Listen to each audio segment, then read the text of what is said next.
नमस्कार मित्रांनो, स्वागत आहे सर्वांचं ग्रीन गोल्ड डिग्री आपल्या मराठी युट्यूब चॅनलमध्ये. मित्रांनो, आपल्याला फवारणीसाठी शेतीसाठी जे पाणी लागतं, ह्या पाण्याची क्वालिटी कधी आपण पाहिलीत का? नक्कीच नाही पाहिली. खूप कमी शेतकरी आहेत जे फवारणीसाठी किंवा बागेला पाणी देण्यासाठी किंवा शेतीचं पाणी वापरण्यासाठी पाण्याची क्वालिटी चेक करतात. आज आपण आलोय लासलगावमध्ये असेच अविनाश होळकर या शेतकऱ्यांकडे, ज्यांनी पाण्याचं महत्त्व जाणून घेऊन पाण्याची क्वालिटी सुधारण्यासाठी एक वॉटर कंडिशनर वापरलाय. आरो त्यांच्याकडे ऑलरेडी होता, तर वॉटर कंडिशनर बसवल्यानंतर त्यांचं काय मत आहे आणि त्यापासून त्यांना काय फायदा झालाय ते आपण जाणून घेणार आहोत. तर ते आपल्याला त्यांच्या शब्दात सांगतील की त्यांनी वॉटर कंडिशनर वापरल्यापासून त्यांना काय फायदा झाला.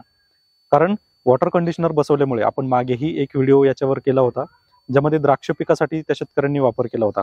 तर पाण्याचा जो काही हार्डनेस आहे, हार्डनेस कमी करून जे काही क्षार आहे, तर हे क्षार पिकापर्यंत जात नाहीत. म्हणजेच थोडक्यात पिकांवर जे येणारे विपरीत परिणाम आहेत ते या वॉटर कंडिशनरमुळे आपल्याला दिसत नाहीत. तर हे आपण जाणून घेऊयात आपल्याच शेतकरी मित्रांच्या बोलण्यातून, जे आपल्याला संपूर्ण माहिती देतील. नमस्कार, माझं नाव अविनाश राजेंद्र होळकर, राहणार लासलगाव, तालुका निफाड, जिल्हा नाशिक. आमचं या ठिकाणी साधारण 30 ते 35 एकर क्षेत्र आहे. त्यात आपण द्राक्ष बागाची मुख्य शेती करतो. यामध्ये आमचं 20 ते 22 एकर द्राक्ष बाग आहे. साधारण द्राक्ष बाग आमचे साधारण 1990-85च्या दरम्यान आम्ही द्राक्ष बाग लावायला चालू केलेली होती. तर त्या संदर्भात हळूहळू जेव्हा पाण्याचा हे यायला लागलं की पाणी खराब होत होतं आमच्या विहिरींचं, स्प्रेच्या वॉटरसाठी याचं जे पानांच्या ज्या कडा आहे त्या जळत होत्या. तर मग असं निदर्शनास आलं की जे पाणी वापरतोय आपण स्प्रेसाठी, तर त्याचा TDS जवळजवळ 1700-1800चा TDS झालेला होता. तर त्या कारणानं पानाच्या कडा खूप जळत होता आणि जे आपण पेस्टिसाइड्स आणि पोषक जे काही वापरायचं, तर त्याचे रिझल्ट्स आम्हाला म्हणावं तसे भेटत नव्हते. तर त्या याच्यात भरपूर चर्चात्मक विषय सल्ले घेतले भरपूर.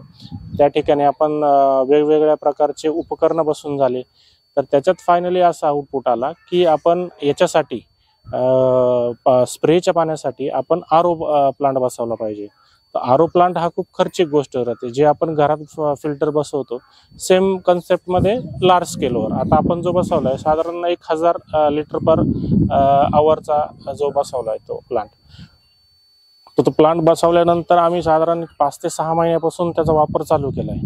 जे आम्हाला रिझल्ट अपेक्षित होते त्याच्यापेक्षाही जास्त रिझल्ट आम्हाला आलेले आहेत. त्याचे आमचे एकाही पानाची कडा जळलेली नाही या ठिकाणी.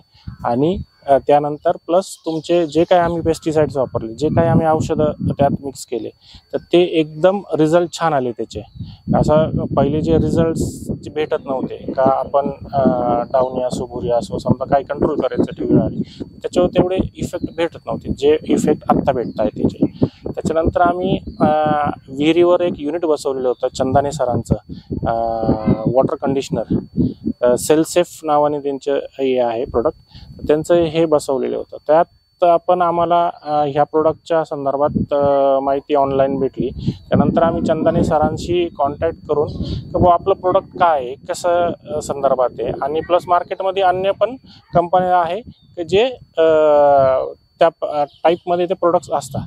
तर मग आम्ही सेलसेफचं चंदाने सरांचं जे प्रोडक्ट आहे ते आपण फिट केलं एका विहिरीवर आणि त्याचे आपण रिझल्ट्स बघले. साधारण ते युनिट फिट करून आपल्याला 1 ते दीड वर्ष होत आलं त्या युनिटला फिक्स करून.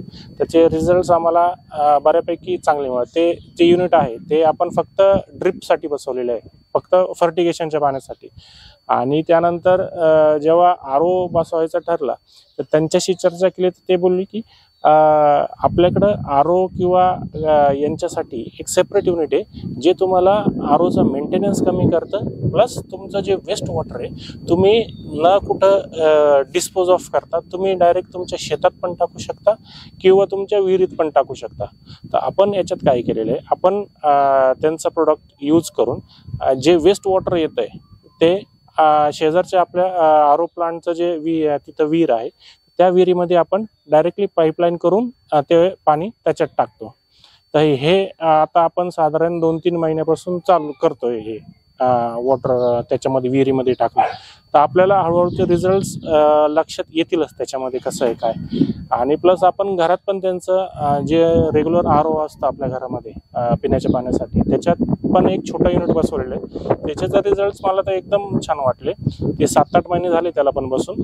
तर जो ROचा मेंटेनन्स होता घरातल्या, साधारण 3-4 महिने झाले का काही ना काहीतरी त्याला प्रॉब्लेम येत राहायचा. मग RO वाला बोलून तो काय असेल प्रॉब्लेम सॉल्व्ह करायचा, कॅन्डल रिप्लेस करणं किंवा इतर काही गोष्टी असेल मेकॅनिकली जो हे. तर आता जेव्हापासून आम्ही जे 7-8 महिन्यापासून बसवलंय तर एक फक्त कॅन्डल बदलली, फक्त खालची जी प्रायमरी कॅन्डल असते तेवढी, बाकीचं एकही मेंटेनन्ससाठी खर्च आलेला नाही.